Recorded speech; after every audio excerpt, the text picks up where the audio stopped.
Coming up on the Nintendo by Numbers show, we have played 7 grueling minigames for Mario and Sonic, and we're going to let you know if they're worth the pixels they're printed on. Mario and Sonic at the Tokyo 2020 Olympics is coming out on the 8th, Nat. And I gotta tell you, this guy and that guy is not gonna last long. We're gonna knock these off, you know that. Nah, we can do it. So with the demo out now, the game coming out on the 8th, I thought that we could talk about the 7 mini games that we've actually played and give a little bit of an impression and maybe end on something that, we didn't overly enjoy. No, something a bit wrong with the game. Let's put it that way. All right, but let's start here with a list of the mini games that we've played and what we thought of them now. It's really hard to talk to you about Luigi.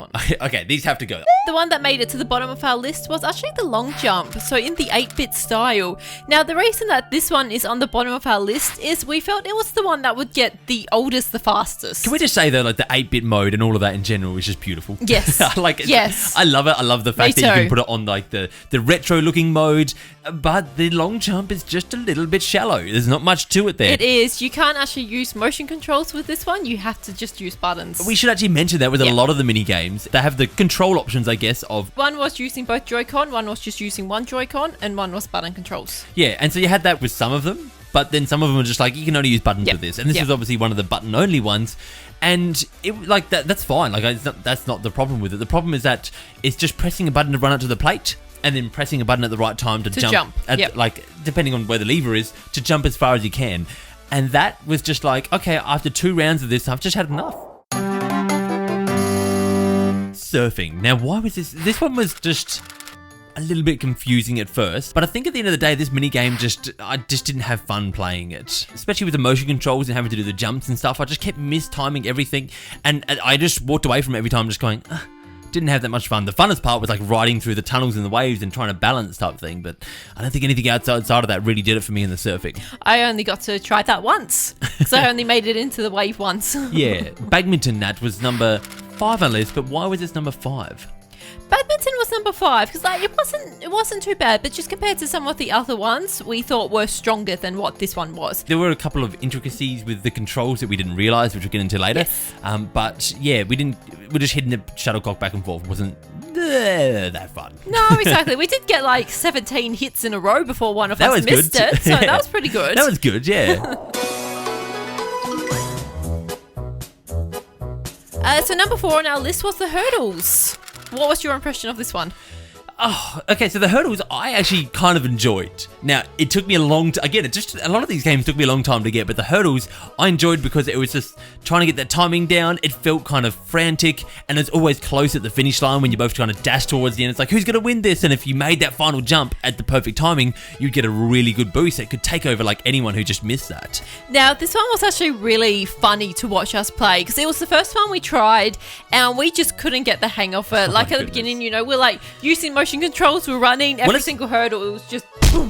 Let's go right back to the start here now. The first time that we actually jumped into this, we were running along and we got confused whose screen was whose. That's right. Because it just kind of zooms out in a weird way. It was just like, oh, who am I again? And it didn't lock into my brain that I'm this character. Yep. And so I'm like, Nat's looking at my screen, I'm looking at Nat's, and we just ran into every hurdle just going, it's not jumping. The buttons aren't working. It was hilarious that we both were looking at the wrong character. It's not just like one of us did it, we both did it. The motion controls for this one, what you're saying is I did not enjoy them.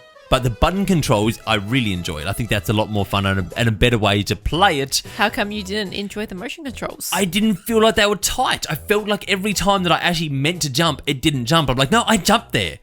I did get a bit confused, like when they're showing you how to play it, and you had to punch your arm out. But I'm like, but I can just press the button and jump over it. I didn't get what it was saying. It's like press the button and then punch the air, and you're gonna jump. And I'm like, hold on a sec, I'm running. I'm constantly punching. What are you talking about? Yeah, it did get a bit confused in that one. Yeah, that's what I mean. Like that's why I didn't. Maybe I just didn't grasp the motion controls, but I definitely couldn't get that timing.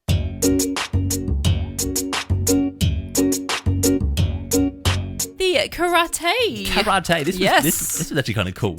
It was. Once we learned how to do this one properly, it was actually a fun one. This took us a little bit to learn, but when you actually get the hang of it, it's quite fun just being like, oh, is she going to block? Is she going to do a heart attack? And if I block, is she going to grab me and throw me on the ground? I'm trying to predict what you're going to do because there's these different buttons that, like I mentioned there's a block, soft attack, kicks, and throwing, and it's like almost like playing rock paper scissors with the person on the other side, and you got to like rack up a certain amount of points to even win it. Yeah, I felt like the karate one was, you had to kind of use more tactics in this one, like you were saying, because you didn't know what your opponent was going to do, so you actually had to be more thoughtful of this one. You enjoyed archery. I did. I actually wanted this one on top of the list, but it made the second position. You got it down to number 2. I did. I enjoyed the archery. So we were doing the motion controls again, and you're literally holding the Joy-Con. Yeah, like you pull back. Like you're pulling a boat back. Yeah. Exactly. And then, you have to like aim, and you've got winds that you have to take into account Distance. as well that's going to blow your arrow around. I thought this one was a lot of fun. It took me a little bit to get the hang of it, but once I did, I'm like, this one's great. Yeah, it is cool. The only reason I fought for it not to be on the top is that I thought that maybe it could get a little bit repetitive because there's not that much variation to it. But I think that archery is just really well done. It's a good version of archery, and it works well with the motion controls. Yes, and I enjoyed the fact that it had 3 rounds, and you get 2 attempts at each round. Yeah. So the first time your target's like 20 meters away, then 40, then 60. So it actually got harder. Even though it was the same thing, you still had to actually think about, where you were going to fire your arrow. Yeah. What intense focus.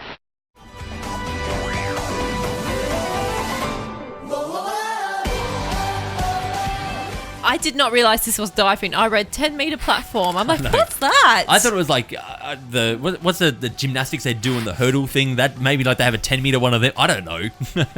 I just thought it was another running one. Honestly, I just read the 10-meter. Oh, yeah, 10-meter running. Yeah, 10 of course. That would be over in a few seconds. The but 10-meter, still. the classic 10-meter sprint.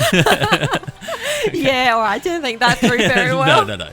Okay, so we both really enjoyed this one. Yes, and we take it in turns. You get to choose a dive pattern from a group of 3, which always so just it's like hard, medium, or easy, basically. Yeah. I think you just always choose the hardest. It's like, okay, go for the hardest, because then you get the more difficult ones. You can get a higher score. It's basically what you want to be doing there. But yeah, you jump off it, and because of the patterns that you're choosing are like different button patterns, so you know exactly what your button layout is. Like, you've got to press in a row before you even go into a dive, and then it's smashing the buttons in the row. It might be like up, down, left, right, B, A, set, select, start, or whatever it is. I didn't go that detailed. No, but yeah, like, it had the button combination, and if you managed to pull it off, you then went into a secondary combination where you could be like, okay, get extra points, and then a third if you're quick enough to get extra points. Yep. And then you'd obviously land the dive and see how you went, see how you scored. And then you do another 2 more dives after that. And they got harder every time. And they got harder every time. And they got more interesting. And it got, like, I like the element of frantic of, I have to get this done as quickly as possible to rack up my points just as much as I can. But also, I should take my time, because if I stuff it up, I'm basically not going to get anything. Yeah, this one was good because we went into it and we tried to remember the buttons, because you have to press them as quickly as you can. So you like memorize them before you actually start the jump, so you can get as much points as you possibly can, instead of being like, that one. Yeah. So that was always a lot of fun, because, your memory kind of starts to get hazy after you remember the first few. Well, it did for me anyway. I know. It does get like that though. Like, even if you memorize it, the first few you get kind of down. You're like, okay, no, where was I? And then you got to look at the button patterns. Up, down. Oh, down. Actually, let's talk about that now. There was one button combo that I didn't really like that was in the lot. Yeah, I didn't quite understand that one. So it was like a twist. Like, you had to rotate the Joy-Con. The joystick. Yeah, exactly. The athlete is calm. The ragdoll thing that taught us how to do the moves. This was the worst for me. So yeah, when you go into a minigame, there's like a character there just showing you the moves. For a game that's all about presentation, it just dropped it here. I get it, they were going for the whole like, oh, this is like a weird version of the Wii Fit Trainer that's going to teach you how to do stuff. But it just didn't work. It made you not want to look at it. No. And like, where I compare this to is like, in fact, the whole setup of like how to learn how to play a minigame, compare it to Mario Party, which is so easy to compare this game to Mario Party, because you look at Mario Party like, well, this is a bunch of mini games, that's a bunch of mini games, but then every time I look at Mario Party, I'm like, well, it does this better, it has more mini games. Mario Party is just better presentation, the better, like, they describe you tell you how to play just so much better. Yeah, exactly. And also what you pointed out to me beforehand was, like, in Mario Party, you can actually run around and practice the minigame before you even get into it. It's like there was none of this in this one. That is the biggest difference here when I think about it. And it really shows me how far Mario Party has come. Like, Mario Party's always had like a practice mode when you jump into it. Like, you have a practice, not always, but like the later games started to get a practice mode where it's like, you can practice and you can see how to play the mini game before you actually do the real competition type thing. Yeah. Now, the most recent Mario Party is just like, when you're on the loading screen, you can all just sit there and just practice. Yeah, exactly. Just So go for it. if someone's just reading how to play it, the rest of you can just be giving it a go. And the controls are simple. They never make it confusing. They never like bombard you with text of how to do things.